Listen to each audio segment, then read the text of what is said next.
Hello everyone, this is Mikey Garcia. Yo, it's your boy, the odd guy himself, Malik King Scott.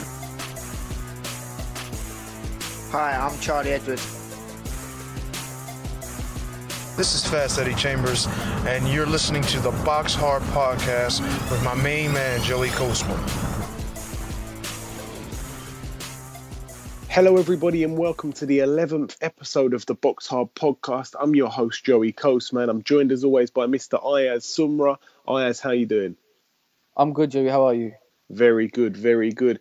Now, before we get into this show, I'm just going to say, for first-time listeners, this is the BoxHard podcast. The show is divided into two parts, part one and part two. Part one is where we review the fights that happened last week, and part two is the part where we preview the fights coming up this week. And also, almost every week, we've got at least one or two boxing stars as guests on the show. Sometimes we bring in really random ones, like we'll have Charlie Edwards, the English flyweight champion, and then we'll have a guy from America, Wilkie Campfort, who's fighting for a world title, and he's living in Florida.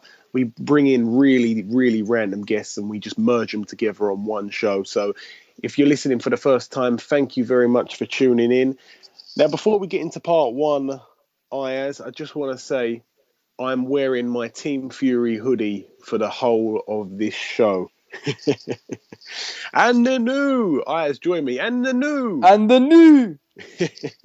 Okay, now we're going to do it in order of the day it took place. I'm not going to jump straight onto Saturday just yet. I'm going to start with Wednesday. Wednesday in Florida, Erislandy Lara defended his WBA World Super Welterweight title, also known as the 154 light middleweight title. He fought Jan Zavek, and Lara picked up a third round TKO victory, so he now moves to 22-2 with the two draws. Jan Zavek 35-4 now, so another positive win there for Erislandy Lara. Nothing took place on the Thursday or the Friday, just on the Saturday. So I'm going to start with a little card that happened in Italy. Carlos Takam fought Julius Jackson, and Carlos Takam moved to 33-2 with the one draw. It was a 8-rounder. Heavyweight division, of course. Julius Jackson previously fought Hughie Fury. So Takam won that unanimously after 8 rounds. It was a bit of a strange card, that one. But yeah, moving over to Texas, USA, Errol Spence Jr. topped the bill. He moved to 19-0 with a TKO in the 5th round. He knocked out Alejandro Barrera. Barrera was down twice in round 5, and then it was waved off. So Errol Spence picks up another win. Again, a very, very good prospect for the future. Also on that bill, our guest from last week, Wilkie Campfort, spoke to us, and he was going to be fighting Jamal Charlo for the IBF World Super Welterweight title. Again, the 154 title. So Jamal Charlo, unfortunately, he picked up the win. So our guest from last week didn't achieve his childhood dreams, really, and Charlo moves to 23-0, whilst Campfort moves to 21-2. Very sad for him, to be honest, because he seemed a really, really nice guy, and we said that hopefully next time we speak he'd be champion of the world, but unfortunately, his dream just didn't come true. 4th round TKO. Good fight, though, by the way. He really came to fight Wilkie, but unfortunately Charlo just had too much for him on the night. John Molina Jr. was on the card. He moved to 28-6. He picked up a TKO in the 3rd round. He fought George Romero. Romero not really very well known, to be honest, but John Molina Jr., another knockout. He's a real hard hitter. That was obviously down in welterweight, which he's now stepped up to. So it'd be interesting because a lot of his fights were at 140. It'd be interesting to see what he can do in the welterweight division. I'd like a dust-up with him and someone else who can bang a bit. Ayaz, who do you think John Molina Jr. perhaps could face at 147 and it would be a real, slugfest dogfight in the trenches? So he's just moved up, right? So in my opinion, I'd like to see him fight Paulie Malignaggi or Devin Alexander. Yeah. But I just think, for a proper brawl, for a proper dogfight, I'd like to see him face someone like Tim Bradley, perhaps someone like Provodnikov, Danny Garcia, someone where it's just going to be an absolute war. even Brandon Rios would have been a good fight, actually. And apparently there's talks of him coming out of retirement. Have you heard about that? Yeah, what a surprise! You know Yeah, what? you You know what I know, mean? I mean, what would be an interesting fight before you carry on? Brandon Rios fight Provodnikov. Yeah, of course, yeah. We're going to move over to another card on Saturday, and we're leaving the Fury fight last here. We're going to leave it last. We're going to move over to Quebec, Canada now. James DeGale fought Lucian Butte. James DeGale picked up a unanimous decision win. He was defending his IBF World Super Middleweight title. So DeGale now moves to 22-1, and Lucian Butte 32-3. Now, James DeGale made this hard for himself, Ayaz, didn't he? You know, he just seemed to win a few of the early rounds, and then he seemed to let Butte sort of get back into it a little bit. And I honestly thought that he was going to not get the decision. I didn't think he lost the fight. I just think the crowd were reacting to every single thing that Butte was doing. I mean, he could have sneezed and they'd be cheering him. They were just going wild for everything he did. And I thought that the judges could get influenced. And I thought it was quite tight. Some of the scorecards, you know, give it to DeGale quite wide. Now, I'm happy to see him retain his titles. And like I say, I thought he won the fight. But I think he made it very hard for himself. And it's not the first time we've seen him do it. He was winning the Dirrell fight. And then he seemed to just, you know, put the brakes on a bit. I don't know. Come off the gas pedal possibly. I don't know. And he just seemed to let Dirrell get back into it a little bit. And it was quite close. And then this time he seemed to let Butte get back into it. And there was a lot of talk about possibly Butte not being comfortable at the weight. Well, forget about that one. That must have been a huge rumour because there was no truth in that whatsoever. He looked brilliant, to be honest. I think that, yeah, a couple more rounds, I'd probably give it to DeGale by 1 or 2 rounds. So if he'd have fought a tiny, tiny bit better, Butte, remember he's quite aged now. He's been through a lot of stuff. I think he could have got that win.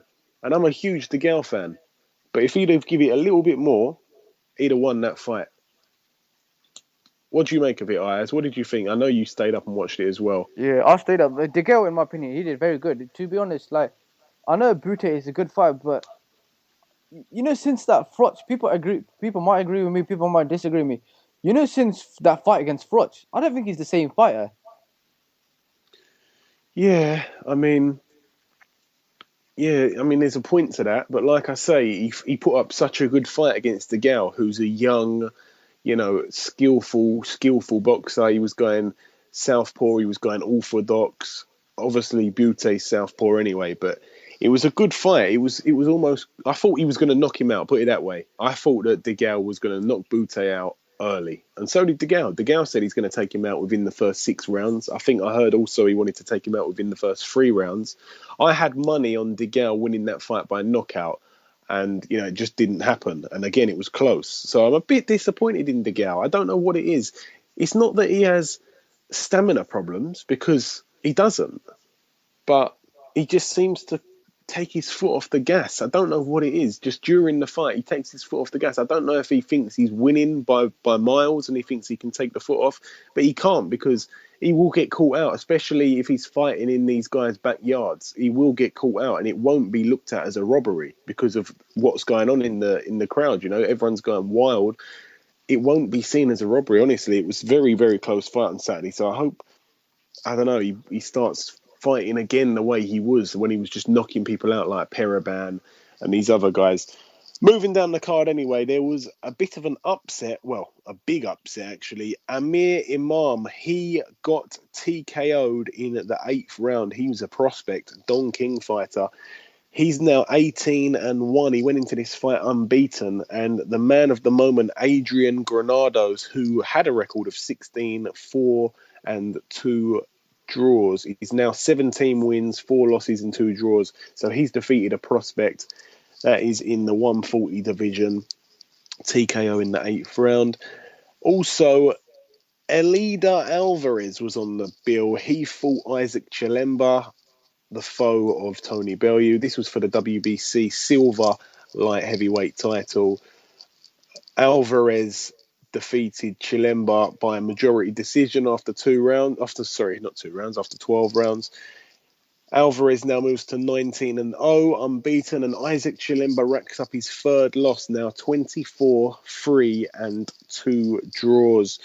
Now we're going to move over to the big one. I'm going to start with the undercard. Hughie Fury was supposed to appear on the undercard, but due to quite a lot of opponents pulling out, as I understand, but we will be speaking to Peter Fury later and we'll ask him about it. But a lot of opponents apparently pulled out of the fight, so Hughie Fury was off the bill, unfortunately. I think he may be fighting next weekend, but again, we'll have to ask Peter Fury. But also on the bill, John O'Carroll. He fought Miguel Gonzalez. John O'Carroll picked up a win. He now moves to 9-0. This was a unanimous decision win after 10 rounds. Miguel Gonzalez 13-4 now. So John O'Carroll prospect. Now the big one for the WBA, IBF, WBO, IBO heavyweight world titles. Wladimir Klitschko defending, 64 wins, 3 losses, 0 draws. Tyson Fury unbeaten, 24-0. Wladimir Klitschko, Dr. Steelhammer, massive favourite. Nobody gave Fury a chance. Nobody gave him a chance. I mean, I gave him a chance, but not a lot of people gave him a chance. A lot of people are changing their predictions after the fight, which is quite laughable, to be honest. But we're going to get straight into it. Wow. You're going to have to take over, Ayaz, because I'm lost for words. This is one of the biggest upsets in boxing history. My words, oh my God. Literally, I can't believe Fury won the win, beating Wladimir Klitschko. I remember before the fight, a lot of people were writing off Fury. They're like, yeah, Klitschko's going to knock him out. Klitschko's going to stop him. Klitschko's going to stop him. All I heard is that. And the one thing is, do you see Wladimir Klitschko's headbutt in the fight? Yeah, that's something that kind of didn't get mentioned, unfortunately, by anyone.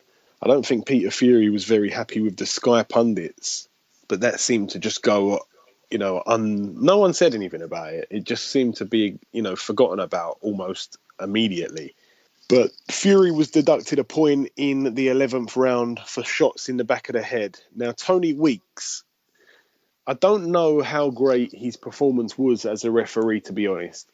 He kept telling Fury off for hitting in the back of the head. There's a few times where Wladimir Klitschko turned his back on Fury. I mean, Fury caught him with a devastating left hook, and he just steamed into him. Next thing you know, Klitschko turns his back, and he hits him with a shot. Fury, he hits him. It was only soft. It hit him in the back of the head. Next thing you know, Tony Weeks is deducting a point, and then Wladimir Klitschko's in the corner recuperating from being hurt, and possibly Tony Weeks saved Klitschko from being stopped for the 4th time in his career. But anyways, the result was Tyson Fury won unanimously after 12 rounds, and Tyson Fury is the new WBA, IBF, WBO, IBO heavyweight world champion. So I'm excited to speak to Peter Fury later on in the show, and we'll see, we'll get his views on how it all went. But I was just so pleased for Tyson Fury. I just really was. I'm even over the moon now. I went to sleep. I woke up the next day and I still couldn't believe it. Like, the heavyweight champion of the world is from our shores. It's just amazing. I don't want to sit here and start carrying this on forever, but he was just absolutely tremendous. A lot of people saying the fight was boring. My heart was racing for all 12 rounds. It was a great fight. And Klitschko just didn't know what to do. He just had no idea. He wasn't throwing the right hand. He had no injury whatsoever. Tyson Fury stated that whenever Klitschko was about to throw the right hand, he sort of dips his legs, lining up for a power shot. He dips his legs. The power comes from your legs in boxing. And Tyson Fury just throw a jab and unsettle him. And then he'd have to try and settle again, then set on his legs again. And he just couldn't do it. Fury just made it too awkward for him. And it's interesting because Klitschko has got this jab, grab style. And he couldn't grab Tyson Fury and put him down like he usually does. Remember, he had a smaller reach than Fury. And Fury just out-gianted him. He just outmanned him. He did. He looked like a bully in there. And all the stuff, he was putting his hands behind his back. He absolutely he smashed him. Simple as that. Even Vitali afterwards, he was disappointed in his brother. But it's just amazing for British boxing. I'm going to stop there. But yeah, I'm just over the moon for Tyson and all the Furies. Over the moon. They all deserve it 100%. Is there anything else you wanted to add that's happened this week at all, Ayaz, or is that all of it covered? All I gotta say, yeah, is Tyson Fury's got some big fights ahead of him. I can tell you that for a fact. One thing I gotta say, yeah, when Tyson Fury was crowned the new heavyweight champion of the world, I saw a tweet from Deontay Wilder say, "I'm coming for you."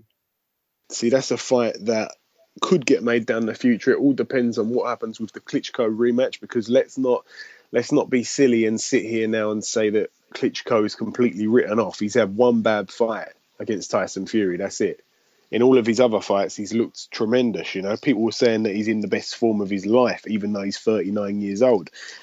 So Wladimir now 64-4, and Tyson Fury unbeaten 25-0.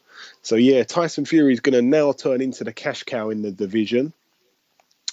It'll be interesting to see what happens, because remember, Tyson Fury was fighting on Channel 5 for a long time, and then when the fights were getting a little bit bigger and he was moving into, Fury Chisora 2, they signed a contract, a co-promotional sort of deal between Mick Hennessy and Frank Warren for Fury to be fighting on Box Nation, which I think brings in a bit more revenue. And now this fight was on Box Office. So what's going to happen in the future? Because he now warrants a lot of money, Tyson Fury. You know, he needs to be paid big money. He's the heavyweight champion of the world. He's got 4 of the belts, or 3 of the belts, 4 of the belts, whatever you deem, the proper belts. But are Channel 5 going to be able to give him that money that he deserves now? Because if not, they're going to have to sign some sort of promotional deal with a third-party broadcaster, of course.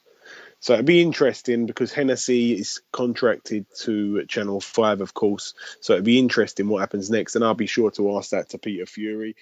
Okay, that's it for part 1. It's now time to welcome our first guest this week. His dad is a boxing legend. His dad is a 3-time world champion. However, he himself is a top boxer also, and has a record of 19 wins and 1 loss, 15 of those wins coming by way of knockout. Ladies and gentlemen, the son of Julian Jackson, we present to you Julius Jackson. Welcome to the show, sir. Thank you, man. Thank you for having me, and it's a pleasure to be here. No problem. It's my pleasure. It's my pleasure. Now, your nickname, Julius, is the Chef. Why is that? Because a lot of boxers have got these crazy nicknames, but I understand you actually do cooking. Yeah, I actually am a chef. I've been to culinary school, and I've worked for the Marriott Corporation for about 4 years. And I'm a beast in the kitchen too, man. Now, I've got to ask you. Now that you've said that, I've got to ask you: would you prefer boxing or cooking? It's pretty even, I do both, so I'm kind of stuck in the middle, man. I don't love one more than the other, and I can only fight for so long, so it kind of evens out. So you've got something to fall back on when your fighting career's done. Exactly. I got you. Okay, now for those who haven't seen your fight, haven't seen your fighting style, should I say? How does your fighting style compare to the likes of your dad's style, for example? Yeah, it's a little different from my dad. My dad was really just into power punching. He was really good at throwing good right hands and good left hooks with full power. I'm a little different. I like to use my jab, and I like to throw combinations. I'm a boxer puncher, I would say. I like to box and throw different combinations, use my jab. But I also have some of my dad's power, which you can tell by my record. So, it's a good mixture, I think. Yeah, not only that, but also, of course, you and your brother, both professionals. Your brother, of course, John Jackson. Both of you have got quite a lot of knockouts. You've inherited his power somewhere along the line, because you both got that knockout power, as you can see when you look at your records and you see the amount of knockouts you've got for the wins that you have. Right. So some of it, not exactly the same. I don't know if there'll ever be another Julian Jackson in the sport, but we got a little bit of it. What are some of the best guys that you've sparred with in the gym, Julius? Because I know that you've done a lot of sparring, of course. What are some of the top guys you've sparred with? Yeah, I've done a lot of sparring. Most recently, my main sparring mate has been Golovkin. Oh, wow. I've done him for about five fights. And before him was Sergio Martinez. Got him ready for two of his biggest fights. And before Sergio, I sparred with Kasim Uma in Florida, and as well as the Haitian Sensation in Florida as well. Also got Gabriel Campillo ready for a couple of fights as well. So I've done quite a bit of sparring. Wow. I wasn't expecting all those names. I was actually going to ask you something about Golovkin a bit later, but I think I'll ask it now. Obviously, you compete in the super middleweight division. If Golovkin were to move up to super middleweight, how do you think he'd do up there? I think he'll do very well. His power and defensive skills, I think, would definitely favor him. To deal with the bigger guys. He definitely knows how to handle himself, and usually he spars with bigger guys. Like that's who he spars with. So I think he'll handle himself very well at super middleweight. Okay. Now, obviously, you're in a very highly skilled division. The super middleweight division is actually over in the UK. It's probably one of our best divisions, to be honest. A lot of fighters are coming through with a lot of talent from the UK. So it's a very highly sought after division. But the division's now wide open with Andre Ward moving up to light heavy, of course. So who are you targeting in the division? I know that you've just come off the back of a loss, unfortunately. But who are you? Obviously you're gonna look to bounce back. Who are you targeting in the division? If you've got any names for us, Julius. Yeah, anybody really. I'm just trying to get back to where I was. I was fifth in the world after my last loss. Before my last loss. So I'm looking to get back up there, and whoever is the top fighters, man, that's who I want to fight. I'm not really looking for any tune-up guys or any opponents. I want to fight top name, top prospects, so I can work my way straight back to the top. And I'll fight anybody, man. I've been wanting to fight Badou Jack for a few years now. That hasn't happened, so I still want to crack at him. And I'll fight anybody. I'd love to come to the UK and fight too, because like you say, 168 is so huge in the UK. I think they have some of the top fighters at 168 right now.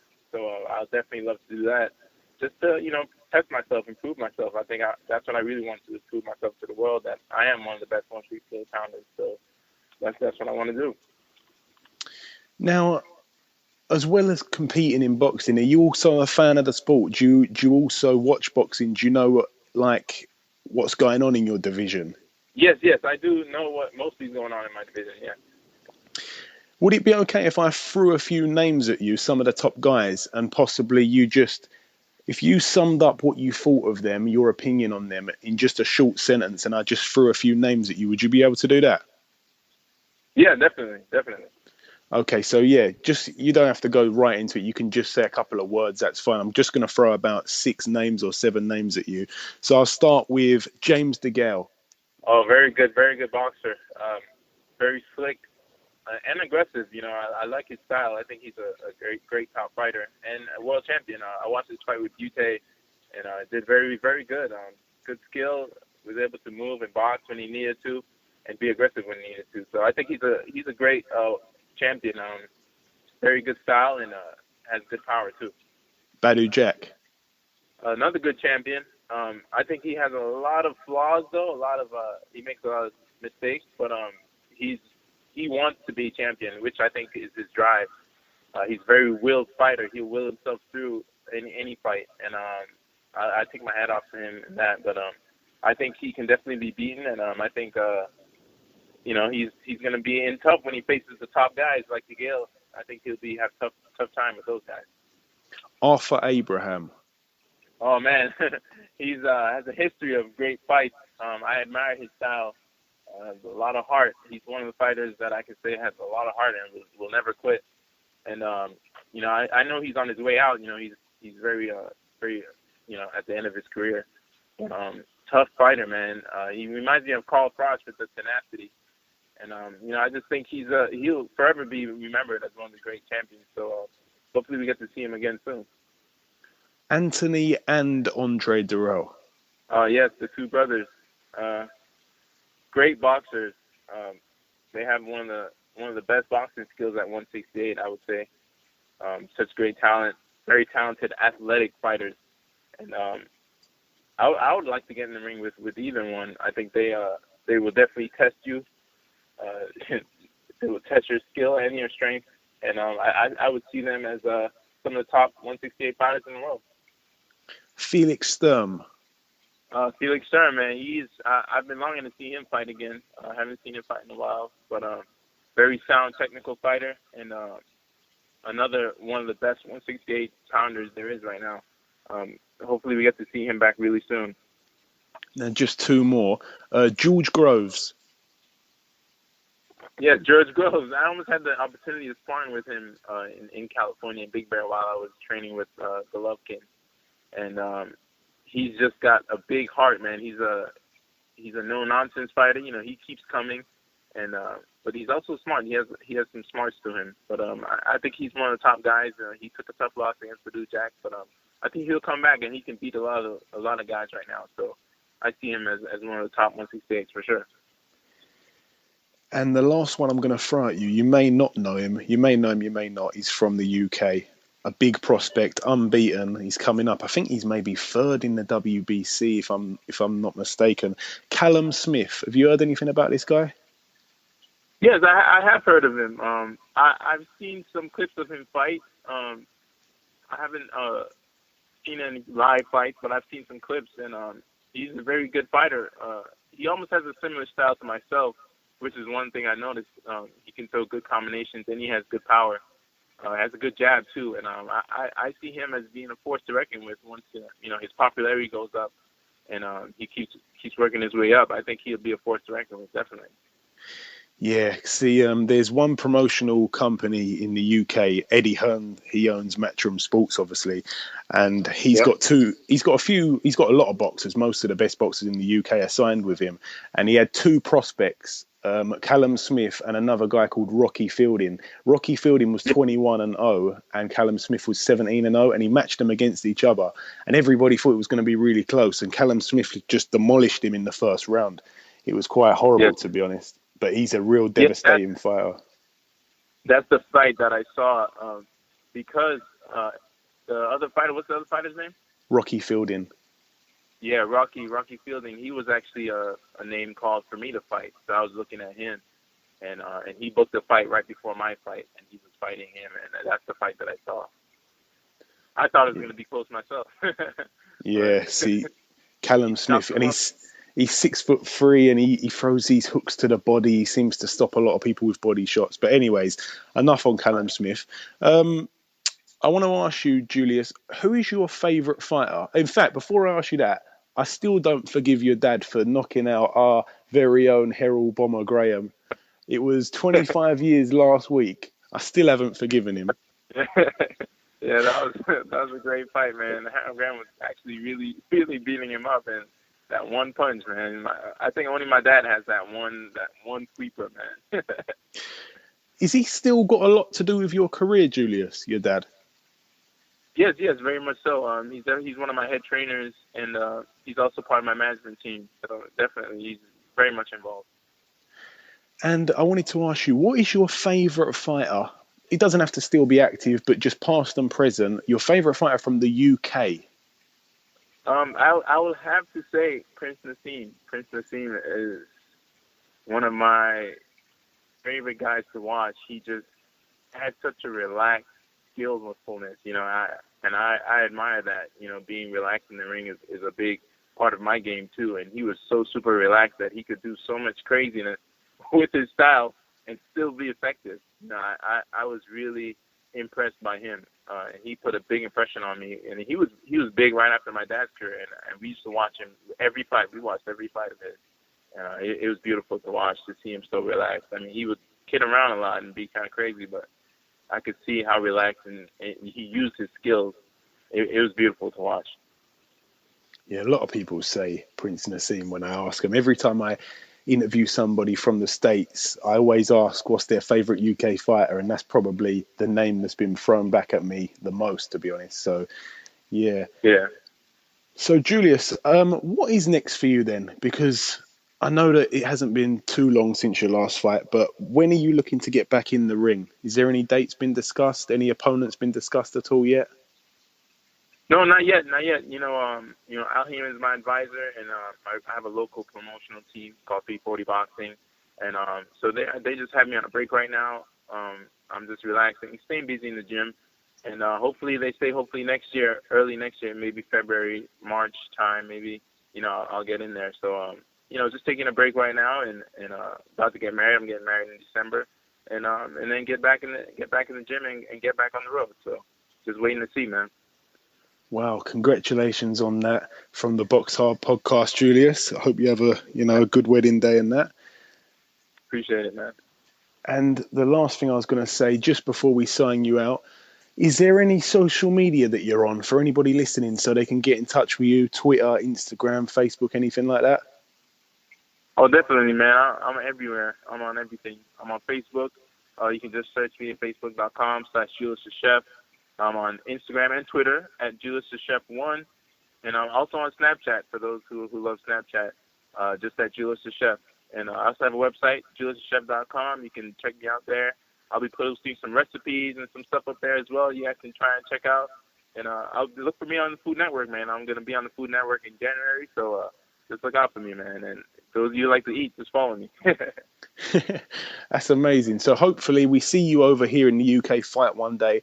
And if not, hopefully we'll eat some of your food somewhere along the line. Yeah, man. Yeah, that's one of my dreams, man, is to fight in the UK. So hopefully that comes true very soon. Yeah, we'd welcome you over here. We appreciate people like yourself. Okay, Julius, it's been absolutely my own pleasure for having you on the show. It's been tremendous to hear from a boxing legend, but also a good fighter in your own right. I wish you the best of luck in the future. Unfortunately, obviously, you're not in the best place you want to be in right now, but a lot of good times ahead. You're getting married. You're going to bounce back in the new year. And I believe in you that you will get to the top. So thank you very much for coming on our show. And it's been a pleasure speaking to you, sir. Oh, man, thank you. And thank you, BoxHard Podcast, for having me, man. You guys are great. You guys do a great job, man. Thank you. Thank you so much.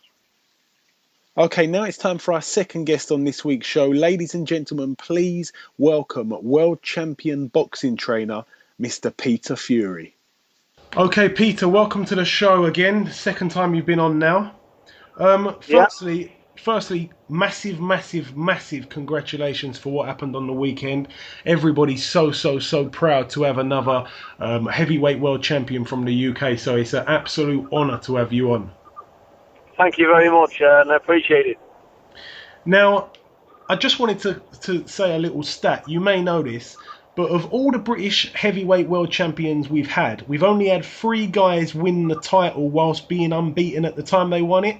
Now, some of the heavyweight world champions Britain's had, they've won it a little bit later on in their career when they might have had a couple of losses. But Fury's one of the 3 British fighters to win it whilst being unbeaten.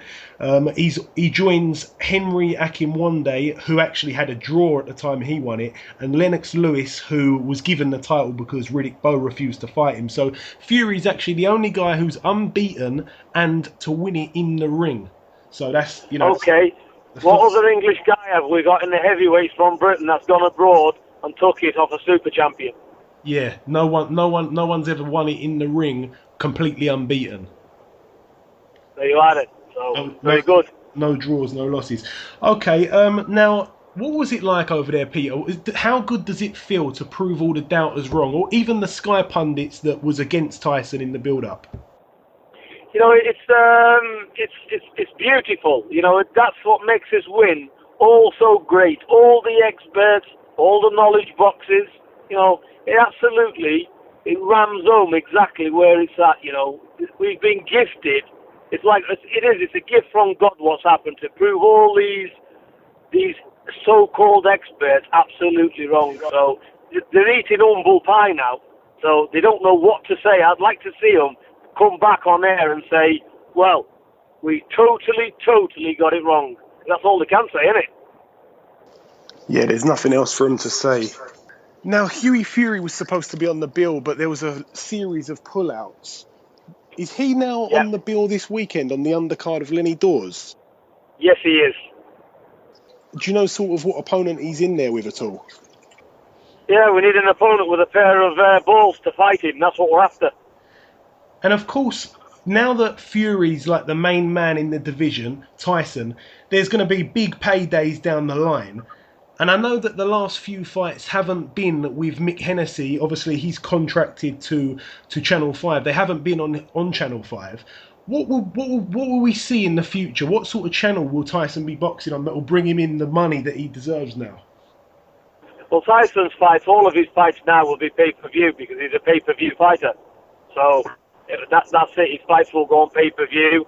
It'll be Sky or HBO. This is the type of thing what Tyson is now. He's a pay-per-view fighter, so he's on that pedestal now. So that's what you're looking at. And of course, you've made reference before that Huey and Tyson will become the new Klitschko's in the division. Now that Tyson's got all the belts, will we see Huey going down the WBC route? We're just going to take Huey, fight by fight, and we'll see what the next 12, 18 months brings. We've got no rush at all. So when the time becomes right, and Tyson unifies the division and collects all the belts, then he can vacate one and Huey can fight for it. So, we're on the right track. We have a plan I have a plan in my mind, and that's the plan we're going to do. The plan's already coming true. So Tyson's on the top now. He'll fight, hopefully unify the rest of the belt, and there's only one left, and we see how it goes there. And Huey, he's going to keep busy, keep learning his trade and improving all the time. It's been well documented that there is a rematch in the contract clause. There's a rematch clause in the contract. Do you think this will be exercised by Klitschko? Well, I can't really answer that question, but I assume it will be, and I think Klitschko will want the fight. We want the fight. I'd like the rematch as well. So we'll know for sure by January. And that's where it's at. And what's your comments on, if you want to comment on, what's your comments on Tony Weeks, the referee's performance on the night? I thought he done a very good job. I don't agree with him giving the point because a lot of headbutts was going on. Wladimir, you've seen it in the slow motion. He gave Tyson deliberate headbutts in the face and he got away with it. So I wasn't too impressed with Tony Weeks, to be honest. I thought he was more for Klitschko, and he was trying to help him out at the end of it. And where will the rematch be if it takes place? Will it be in Germany or will it be over in the UK? Wherever it makes business viable sense. There's no clause in the contract to say it's got to be in Germany. So if it's better here, it'll be in England, and I would like it to be in England this next fight anyway. So we're going to push for it at Wembley Stadium. Yeah, that would be a real spectacle. Ayaz, you can bring yourself in and ask Peter any questions that you've got. Hello, Peter. How you doing? I'm good, thank you. Congratulations on the new on Tyson Fury becoming the new heavyweight champion. Yeah, great. Thanks very much. Peter, I want to ask you this. David Hay, right, has recently come out and says Tyson Fury needs his name by fighting Hay. What do you think of that? It's just a publicity stunt. What do we need him for? Look, look, you can't blame the fella. He's going to do whatever he can, but look, he got the floor, wiped the floor with Wladimir Klitschko, and Tyson's just beat Klitschko, so it's enough said, isn't it? Obviously, Tyson Fury is now a contender for sports personality of the year. Do you reckon he's got a chance of winning it after dethroning the king, Wladimir Klitschko? I don't know who else is in the list. He's certainly a character for sure. So I think he'd have as good a chance as anyone as winning it. Straight after Tyson Fury's win, Deontay Wilder tweeting saying, "I'm coming for you." Is that a fight that could be made in the future for a unification fight? Yeah, it's the fight we want after Wladimir. We want that WBC belt.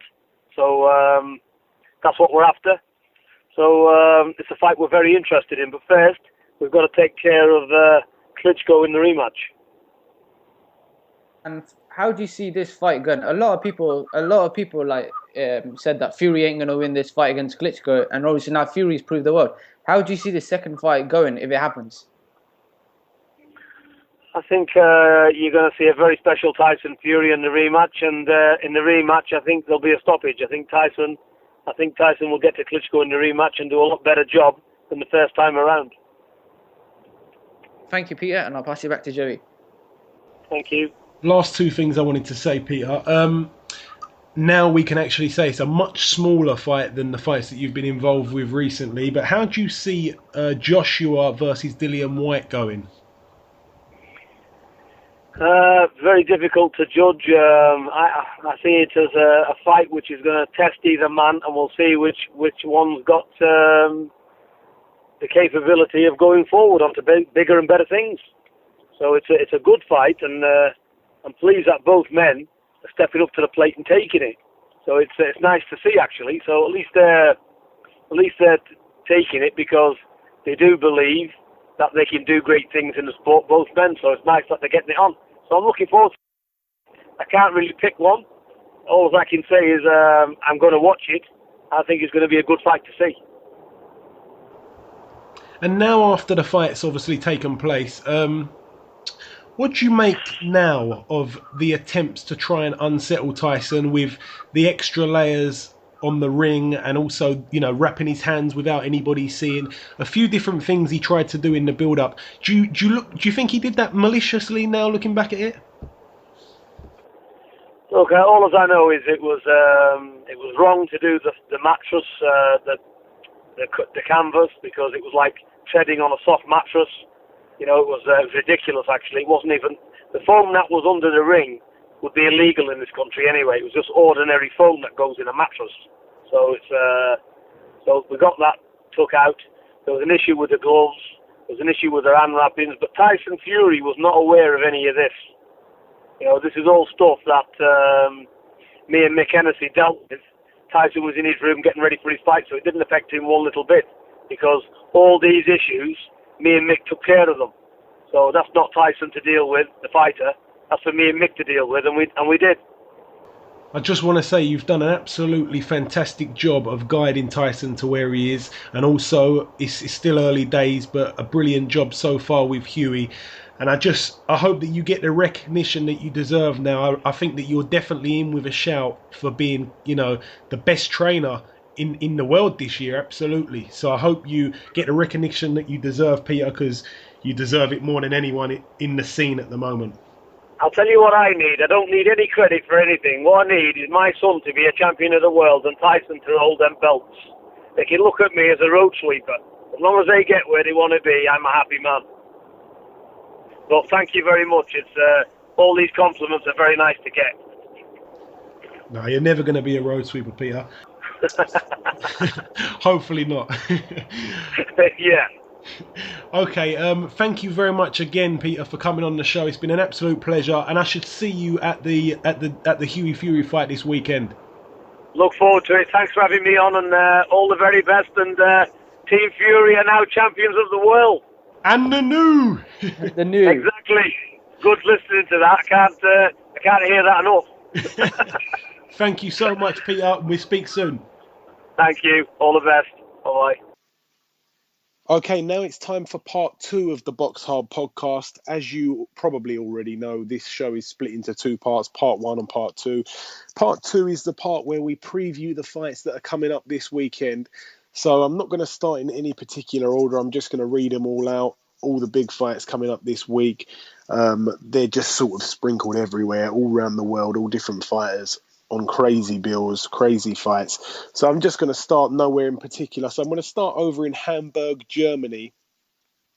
Jack Kulkai defends his interim WBA World Light Middleweight title against Dennis Hogan. So yeah, interim WBA title in the 154 division. Jack Kulkai is now 20-1. He faces Dennis Hogan, who's 22-0 with the 1 draw. Also on that bill, Kubrat Pulev, he steps in against Maurice Harris. Now, Kubrat Pulev is now 21-1. The 1 loss coming to Wladimir Klitschko, of course. It's only an 8-rounder. Maurice Harris has a record of 26 wins and 20 losses with 3 draws. Maurice Harris, who has been unable to win any of his last 4 fights. 3 losses and 1 draw. The one draw was to Grover Young, who has a record of 12-16. So he's got a draw with him and 3 losses. 1 to Amir Mansour, that was over 12 rounds, unanimous decision. He got KO'd in the second round against Andrei Fedosov. And his last fight was just in October. He got KO'd in the first round by Alexander Ustinov. That was on the undercard of Jorge Linares. That was over in Venezuela. So moving on from that Hamburg card, we're going to go over to Mexico now. There's a fight over there. Johnny Gonzalez, very, very experienced man. 58 wins and 10 losses. He faces off against Hurricane Future. That's a real contender for some of the craziest names we've seen in boxing. Hurricane Future has a record of 20 wins, 5 losses, and the 1 draw. That's in the super featherweight division. That's it for Mexico.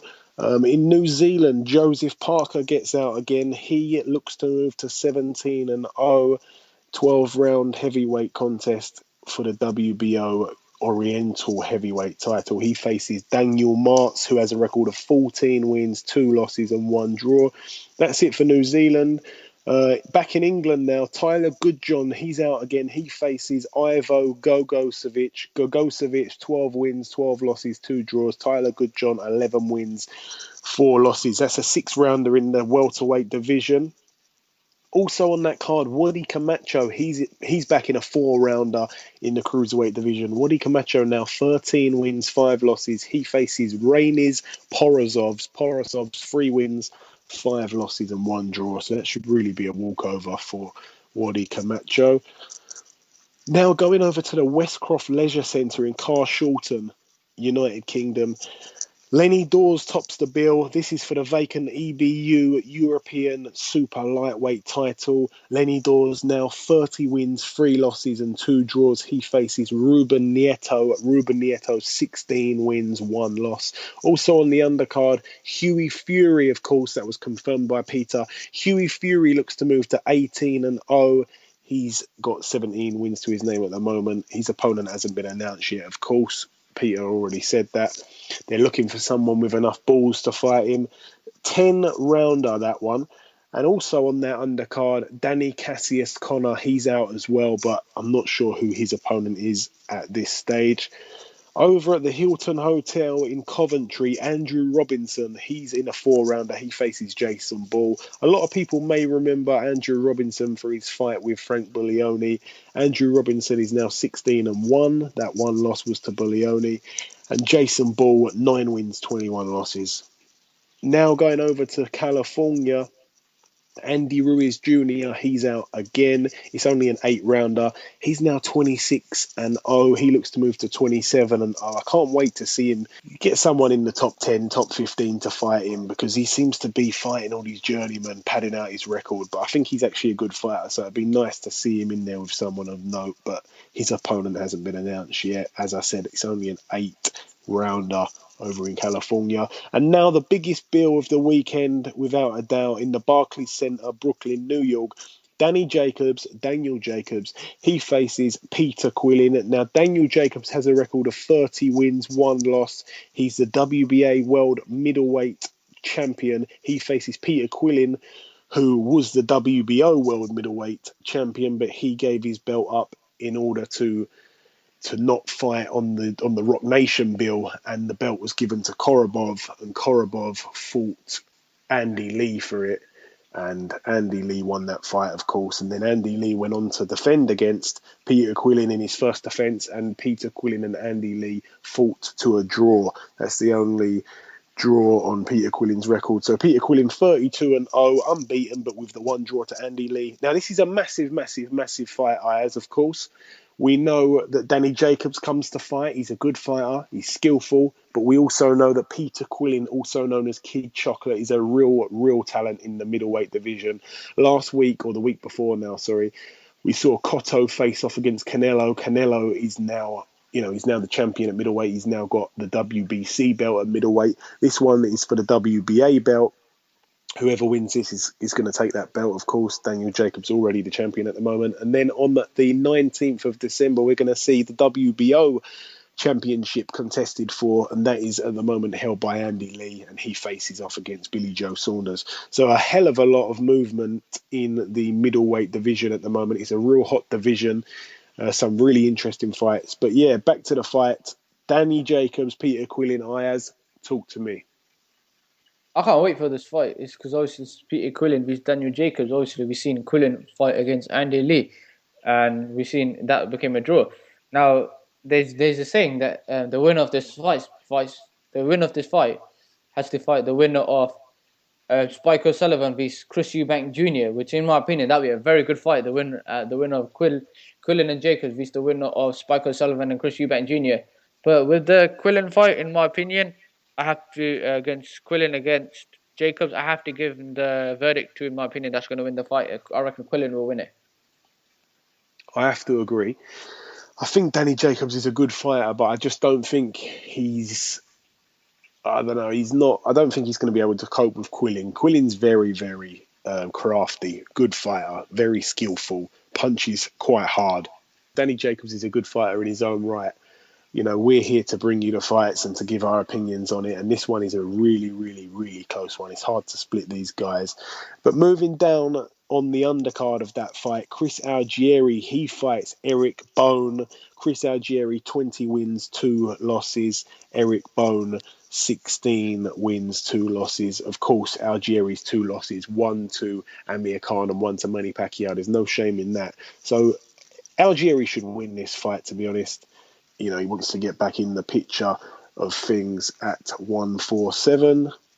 And that's really it for part 2. That's all the previews done now. There's a lot of interesting fights. They're sort of just scattered everywhere. We've mentioned New York. We've mentioned New Zealand. We've mentioned Hamburg. We've mentioned Carshalton Leisure Centre. So they're scattered everywhere this week, so a lot of interesting fights are on. But anyway, that's it for part 2. Now it's time for our third guest on this week's show. Ladies and gentlemen, please welcome trainer of Wladimir Klitschko, Mr. Johnathon Banks. Welcome to the show once again, Jonathan. Thanks a lot. I appreciate you having me. Now, there's nowhere really else to start. The first question I'm going to ask is, what went wrong on the night, Jonathan? Everything. For whatever reason, I mean, we got to go back to the drawing board to see what happened, but Vlad just wasn't active. He wasn't throwing punches. It's not. I still congratulate Tyson Fury for winning, but it's not all what Tyson Fury did. It's what Wladimir Klitschko didn't do. What did you put it down to? I mean, was it... So if you're saying it's a mixture of what Fury did and what Wladimir didn't do, I mean, I think that's more clear than anything. If you look at the fight and notice Vladimir's activity level, it wasn't high. Tyson Fury activity level wasn't high. So it's not like Tyson Fury just came in and beat the crap out of him. It's just that the punches Tyson threw, Wladimir wasn't throwing punches back. Now, there was a lot of antics in the build-up. Wladimir wrapping his hands without anyone seeing, having a really that's not true. That part not true. Wladimir never wrapped his hands without anybody seeing it. When you in the fight, when you in the locker room of a fighter, you have a commission back there, and then you have someone else from the your opponent's camp to come look. Wladimir Klitschko did a pre-wrap because we told them the time we was rapping, and they said okay. They said, we will have somebody there. I said, listen, this is the time we're rapping. They said, okay, no problem. We will have someone there. But they said, we don't know what time we're rapping, so we'll let you know. And when Wladimir started his pre-rap, he was doing that himself. And he waited an extra 20 minutes. And then it got to extra 30 minutes when someone from their camp finally came in. And then they said, well, your hands are wrapped already. I said, no, this is just a pre-wrap. And as you can see, all it is just gauze. It's no tape, no nothing, no padding, no nothing, just a strip of gauze. And they said, no, that's not fair. We weren't here to see it, so you got to take it off or the fight is off. So that's really what happened. And so he redid the rap. That's all it was. He just redid the rap. He didn't have his hands wrapped, and they wasn't there. That's not true. Yeah, because the British media paint a picture, and I didn't want to, believe everything that we hear and see. So I wanted to get your opinion, but also stuff Well, like, that's not my opinion. That's actually what happened because I was right there. yeah, of course, your side of the story. Of course, there was also talk about the thick canvas. Um, was any of this, because it's been put down in the British media, it's been put down to basically antics to attempt to unsettle Fury. You don't think that that's what it was? I mean, I what was it? mean, Vladimir Vladimir Klitschko is the promoter of the show. He went by the BDB rules. The canvas can't be thinner, less than whatever. And from what I was told, someone told Fury's team that the canvas was thick, and they went to the arena to see, and they said the canvas too thick for them to fight on, and they won't fight on it. And obviously, it's been well documented that there's a rematch clause in the contract. There's also been a lot of talk that Klitschko will exercise it, Klitschko won't exercise it. From inside the camp, if you do know at this particular stage, will he be exercising? Well, he said it at the press conference after the fight that he definitely will exercise his rematch. And if he does do that, how do you think the second fight would play out? What does Klitschko have to do to change the outcome? All he got to do is let his hands go. That's it. And if, for example, Fury were to win the rematch, do you think that would be it for Vlad, or could you see him dropping down a level to attempt to get into a mandatory position? I don't foresee that happening. I can't speak on that too much as of now, but I don't know. I don't see it happening though. No, if he loses two fights in a row to a Tyson Fury, then the things that he done in boxing for all he accomplished, I don't see him. I don't see no need to continue right now. I mean, Okay. no matter what, nobody's gonna come around the corner and do what he did. You got 10 years. You got to reign on top to scratch the surface of doing what he did. So a lot of people want to undermine it and say and not mention it, but the things that Vladimir Klitschko has accomplished in boxing in the last 12 years is unbelievable. Nobody has done it. You talking about records being matched that there's fighters haven't been fought for at least 50 years. And look at all the dominant heavyweights we had come into the world of boxing and become champion, and none of them has reigned for a long time, and that is a big statement. No matter how you look at it, that's a big statement. Yeah, and I don't think anyone can disagree with that. I personally still regard Klitschko as one of the best, you know, fighters in the heavyweight division of history. Now that Fury's got Vladimir's belts now, there's obviously one other belt out there. And if I asked you beforehand, I think I did ask you before who you thought would win out of Fury and Wilder. But what do you think now? Has your opinion changed at all if that happened and I there was a mean, unification? it doesn't. My I don't know what I said the first time, but I'm sure my opinion not going to change.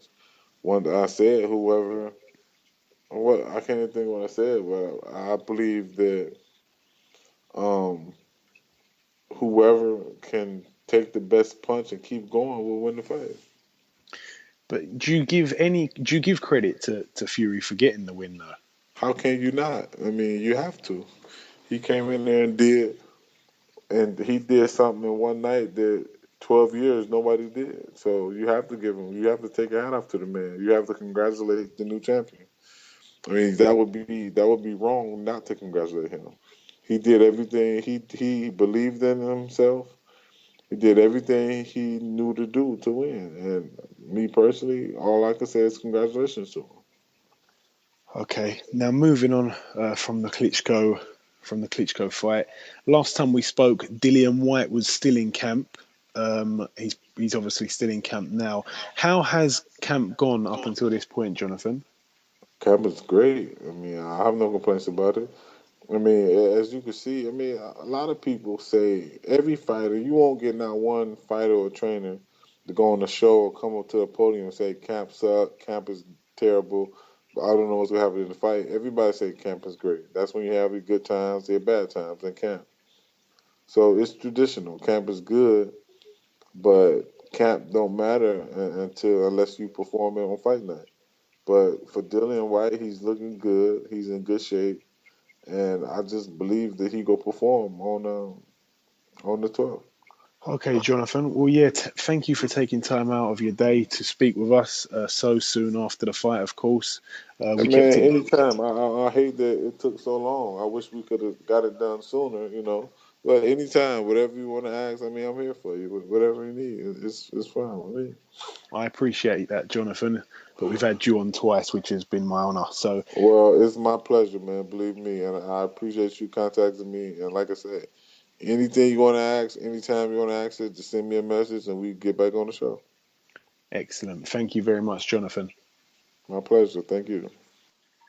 Okay, now it's time to end episode 11 of the Box Hard podcast. This week we've brought you three guests, both the trainers of the massive fight last weekend involving Klitschko and Fury. We spoke to Johnathon Banks, the trainer of Wladimir Klitschko. We spoke to Peter Fury, the trainer of Tyson Fury. We also spoke to son of a legend, Julius Jackson, son of Julian Jackson. Thank you very much for listening this far. Thank you very much for giving us your ears for the last hour or so. Please follow, please like, please subscribe, share, comment, everything. Thank you very much, and we'll be back next week with another show. Take care.